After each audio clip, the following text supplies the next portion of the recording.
I'm irritated because I recorded a really long video. You know, the topic that's in the title. The mic, or the camcorder, whatever you want to call it, picked up the sound of my fan and muffled my voice. So therefore, I deleted all 30 minutes of it. So that's how YouTube works.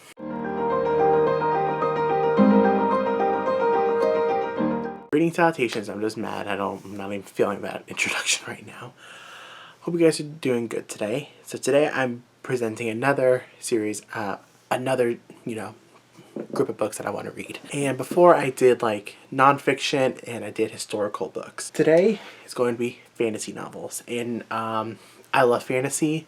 I'm not into high fantasy, but I do want to try and break out of that, comfort zone. So I can, get more familiar with high fantasy so that if ever I decide to write a high fantasy story, I have things that I can look back on and say, okay, so how did they do it this way, and yada, yada, yada. So anyways, these are the books that I want to read. If you guys have any suggestions of books that are high fantasy or just fantasy in general, let me know down below. Anyways, I have a couple books that I have physically, and then the rest are going to be books that I don't have. So let's get right into it. So the first book is considered like dystopian sometimes, but it's mostly fantasy in my opinion, and that's the Hunter series by Mercedes Lackey, and this continues with what is it? Elite and Apex. Of course, this is like a monster hunting story, as by the name and by the cover. But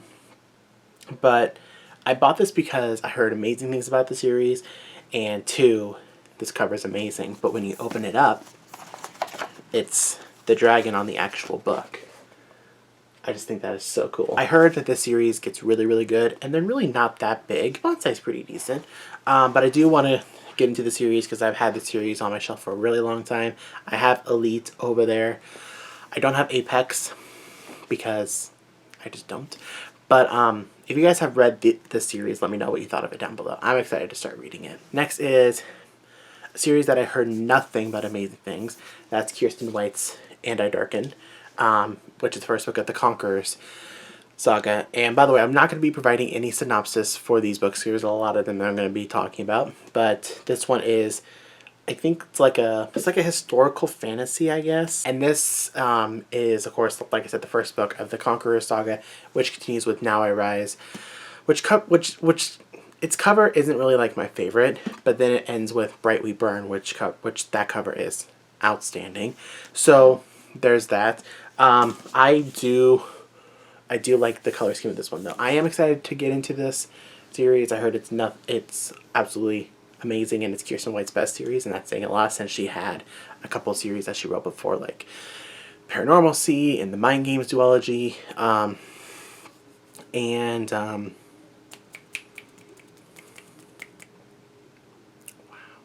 the Buffy the Vampire Slayer ones. But I heard this is her best one, so I'm excited. Queen of Hearts, Colleen Oakes, basically a backstory of how the Queen of Hearts became the Queen of Hearts. And I don't know why I have not read this book. I met Colleen Oakes, and look how small it is. It's really not that big. And the font is pretty large. So why did I not read this? I don't know. I have this and Blood of Wonderland. I don't have War of the Cards, but but I also love the feel of this book too. It's very nice, and this cover is so cool. Six of Crows, of course, everybody and their mother are talking about this, series. Now I think it's extended to a trilogy. It's originally, a duology of Six of Crows and Crooked Kingdom, but now we're getting a third book, which I'm excited if that's true. This is set in the Grisha series, but you don't have to read the Grisha trilogy to read this one. And then finally, the last physical book that I have, Sarah J. Maas's Crescent City, The House of Earth and Blood, which is gigantic. It is huge. It may not look that big, but it's 800 pages. It's like one of those thin books where it's like super thin, like I could probably like see through this. Yeah, it's super thin, but I heard it's drastically different from I almost said the Mortal Instruments, I'm sorry, Throne of Glass. I heard that it's drastically different from that, which, I am excited, even though I love the Throne of Glass series. But I've been holding off on this because it is big, and two, I'm just not in a Sarah J. Maas mood right now. I do have Empire Storms, Tower of Dawn, and Kingdom of Ash. I do want to finish that series before I finish the Court of Thorns and Roses series and this one. Even if I don't like this book, I'm glad that I got it because this cover is outstanding. But also, that is so cool. Now on to the books that I don't have. The first one that I have here, I'm going to probably stay over here, is Alex E. Harrow's The 10,000 Doors of January. And this one, I heard nothing but praise for this novel. I mean, the cover is absolutely astounding, and I love that there's like little keys around the title. So I'm guessing that the main character is going through, you know, certain doors and only certain keys match up to certain doors. I love the different fonts of the cover. I think is really cool. Next is Laini Taylor's Strange the Dreamer duology. There's that one and Muse of Nightmares. Or is it Muse of Nightmares? Yeah, Muse of Nightmares. And this one is a young adult fantasy series, which I've been told is very different from that of Daughter Smoke and Bone. And I love Daughter Smoke and Bone. If you have not read Daughter Smoke and Bone, stop this video and go read it. But it is so good. I love Daughter Smoke and Bone. The writing was amazing, and I'm surprised that I have not read Strange the Dreamer. However, the book is pretty thick though. I did hold it in person at the bookstore. It is pretty thick, so maybe holding off on that. But also, I heard that the sequel, which I believe is the conclusion as well, is a really great conclusion to the series, and I don't know if Laini Taylor has plans for a third book. And I heard a rumor or a theory that this is connected to Daughter Smoke and Bone. I don't know. Okay, so the next two books, or two series, I guess, are both from the same author, so I'll talk about them at the same time, and that's Mark Lawrence's Broken Empire series and the Red Queen's War series, which are both adult fantasy. I don't know exactly what the plot is for either of these series, but I've been told that if I like Game of Thrones or The Witcher, then I would like these series. Which, you know, I love both Game of Thrones and The Witcher, so I'm going to be interested in reading this. Also, their covers, the covers that I'm showcasing today, I love them. And I've been told that this is probably one of the best adult fantasy series ever. The next is Crystal Smith's Bloodleaf series, which is a trilogy of witch books. Or like a princess that's been mistaken for a witch, but anything with witches, I'm going to read it. And I'm excited for that. And also, the covers of the trilogy, the redesigns, because the original cover of Bloodleaf I didn't really like. The redesign covers are outstanding. Alexandra Bracken's Lore, which is a Greek mythology series standalone, which I am excited about, but here's my experience with Alexandra Bracken. I did not like the Darkest Minds trilogy. I may read the Darkest Legacy, which is the fourth book. I may read that, but not in like a rush to get to it. I have no desire to read Passenger, because that's about time traveling. And everyone knows my relationship with time traveling is not good because I hate time traveling.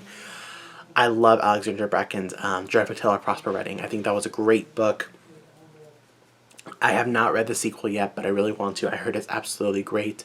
But Lore is her standalone fantasy, supernatural, Greek mythology novel, which by the cover alone is amazing. So I'm excited for this one. Then we have another like gladiator themed story, and this is Set Fire to the Gods by Sarah Rosh and Kristen Simmons.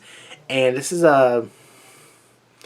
it's like Gladiator meets Avatar: The Last Airbender, which I love both, so this one's right up my alley. But it doesn't really have high ratings. It has like 3.76 out of 5 on Goodreads, with only like 642 like ratings or reviews or something like that. Which is concerning because, you know, this is by two very popular YA authors. I'm still excited to read it because the cover is outstanding. And anything that has, you know, been compared to that of Avatar: The Last Airbender and Gladiator, you know, I'm going to be a sucker for it. And then next is Kings of the Wild, which is the first book in the Band series by Nicholas Eames.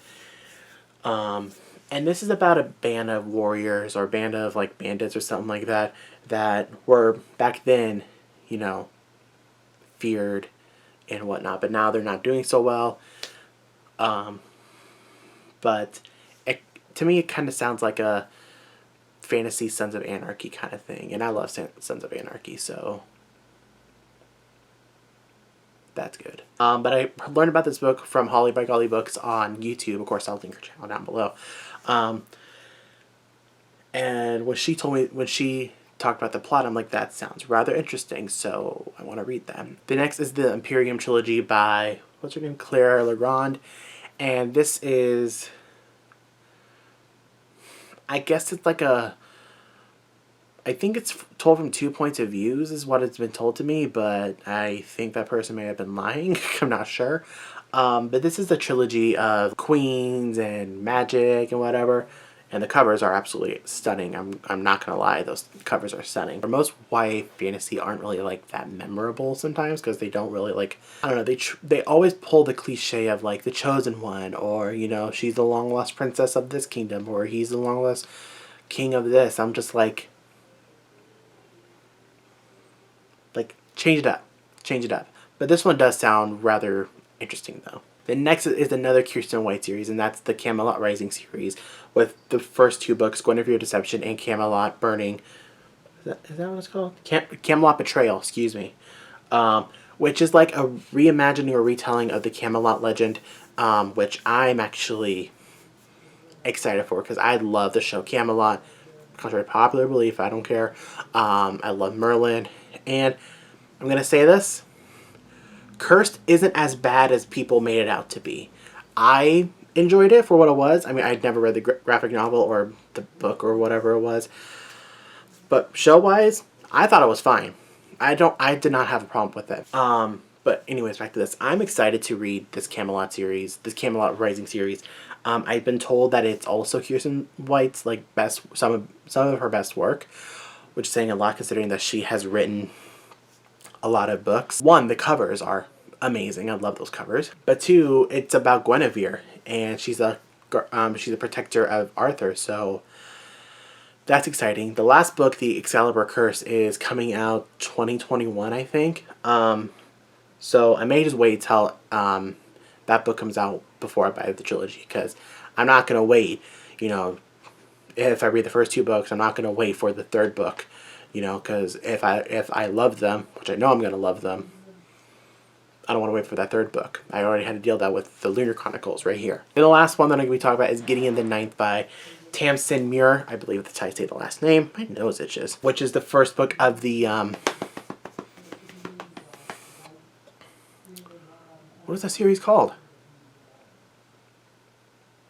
Locked Tombs? It's been like pitched as like dystopian fantasy or like science fiction or something like that. I'm considering it fantasy because by the cover it looks like a fantasy, so that's exciting. And also the cover is kind of giving me some weird vibes. But I also love the quote from Charles Stross on the bottom. It says, "Lesbian necromancers explore a haunted Gothic palace in space.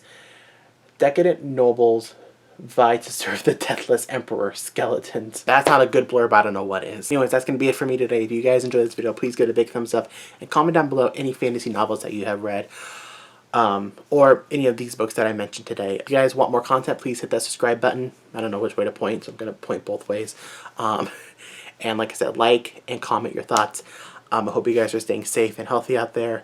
I wish you guys a God bless day, and I will see you guys soon.